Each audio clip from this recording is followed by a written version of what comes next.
நேஹா, இந்த வருஷம் உன்னோட தலை தீபாவளி ரொம்ப அழகாக நடந்தது. அடுத்த வருஷம் உன்னோட குழந்தைய இந்த வீட்டில் தவழ விடணும். ஆமா நேகா, ஆல்ரெடி ஒரு வருஷம் ஆயிடுச்சுல. இந்த சட்டையை பத்தி கேட்டப்போ ஏன் சட்டை ஏன் இஷ்டம்னு சொன்னேன். அப்போ குழந்தைய பத்தி கேட்டா நானும் ஏன் உடம்பு ஏன் இஷ்டம் தான் நான் சொல்லுவேன். குழந்தைய பத்தி தீபக்கும் நானும் இப்போதைக்கு பிளான் பண்ணல, பண்றதாவும் இல்ல. தீபக்கும் நானும் பேசாம பெட் பேரண்டிங் மாதிரி ஏதாவது ட்ரை பண்ணலாம் அப்படின்னு இருக்கோம். பெட் பேரண்டிங்கா அப்படின்னா என்னது அது? அதுவா, பெட் பேரண்டிங்னா குழந்தை வேண்டாம், ராதர் ஒரு பெட்டை எடுத்து வளர்த்துப்பா. அதுதான் டிங்க்னு சொல்லுவோம். இல்ல டிங்க் வார்டுன்னு சொல்லுவா.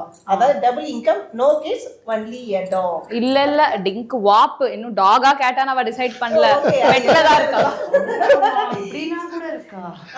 நல்லா இருக்கும்ல, அப்படி ஒரு டாக் கேட் இதெல்லாம் இப்படி போயிட்டு இருக்கும்போது குழந்தை வேண்டாம். அதுவும் நம்ம வீட்டுல இந்த காலத்துல இப்படி திங்க் பண்றானே, குழந்தை வேண்டாம் நாயை வளர்க்குறேன்னு. இதெல்லாம் நல்லா சரியா வருமா? நாயை வளர்க்கட்டும், வேண்டாம்னு சொல்லல, குழந்தையும் வளருங்கன்னு தான் நாங்க சொல்றோம். அதுக்கு நீ எத்தனை வருஷம் நீ பாட்டி ட்ரைனிங் கொடுக்கணும் தெரியுமா?